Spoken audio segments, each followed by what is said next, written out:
We meet again here for the Daily Bread Bible study. We are looking at day number 18, Exodus chapters 8 through 10, right in the thick of the tension and the 10 plagues of the Egyptians and the Israelites having it out.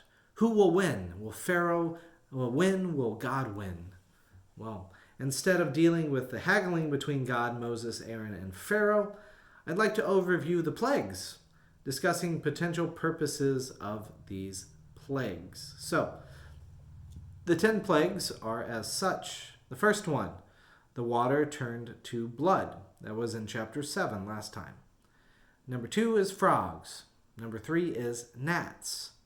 Number 4 is flies. Number 5 is livestock that are diseased. Number 6 are boils. Number 7 is thunder and hail. Number 8 are locusts, and number 9 are darkness. At the end, we have the 10th one, which is the destruction of the firstborn there of Pharaoh's house, the Egyptians, all those who do not have the mark of blood on the seal of their doorway. So, all of these 10 plagues, why would God send them? Well, in a lot of ways, I think it's pretty simple, and I'll reduce it down to just 3 sections. So the first is to show God's supremacy. This is used to increase the reputation of God and God's people, and to decrease the reputation of Pharaoh and Egypt, right? To build God up and to help people see that God is more powerful than Pharaoh. And the power of Egypt is irrigation of water stored for floods. They pioneered glasswork. They invented the 365-year calendar based upon the stars. They had papyrus, which allowed them to use paper and make records and create the Phoenician alphabet. They had the infrastructure, physical as well too, of roads, namely transportation of goods and armies. They had the wheel, which enabled pottery for storage and revenue for being traded with. The wheel was also needed for construction, especially pulleys, ropes, levers, and ramps for the pyramids. And the wheel helped the armies with chariots for archers who could aim better and use their longbow instead of bouncing on a mount with a short bow.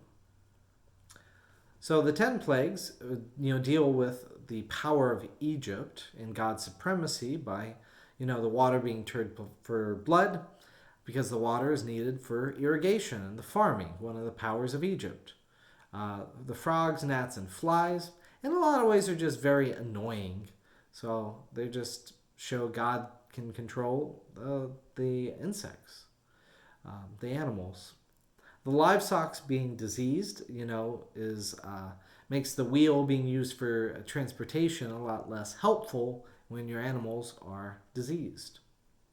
The boils are just hard on workers. The thunder and hail are hard on crops, how devastating hail is to your crop that you're trying to create.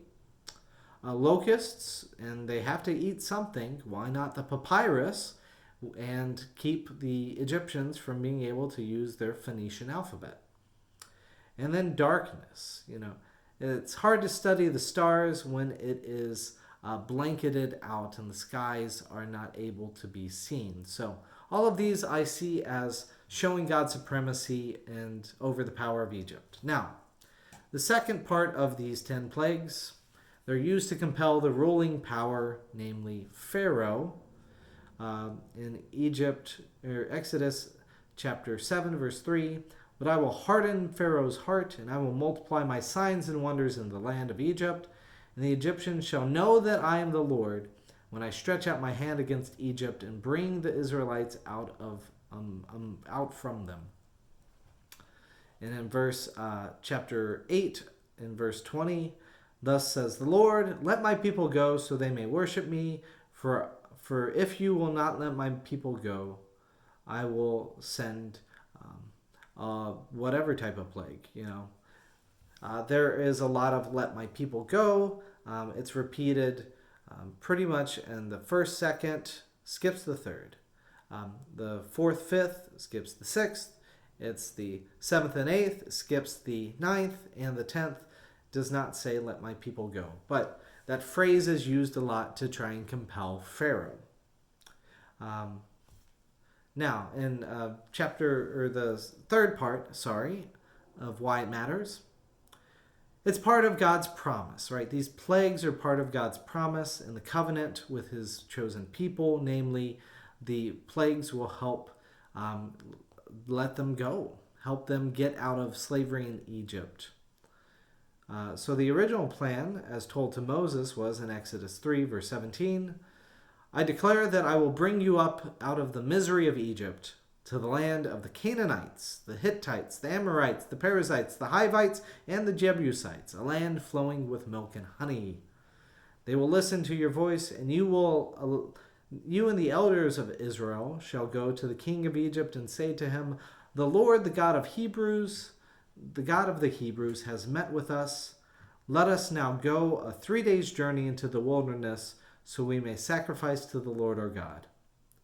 I know, however, that the king of Egypt will not let you go unless compelled by a mighty hand. So I'll stretch out my hand and strike Egypt with all my wonders that I will perform on it, and after that he will let you go. So that's what happens. That is what I see as the value of the 10 plagues coming here, showing God's supremacy, compelling Pharaoh in order to oblige and to just fulfill God's promise in the part of the chosen, the covenant to the chosen people. So we'll get back more into the narrative next time.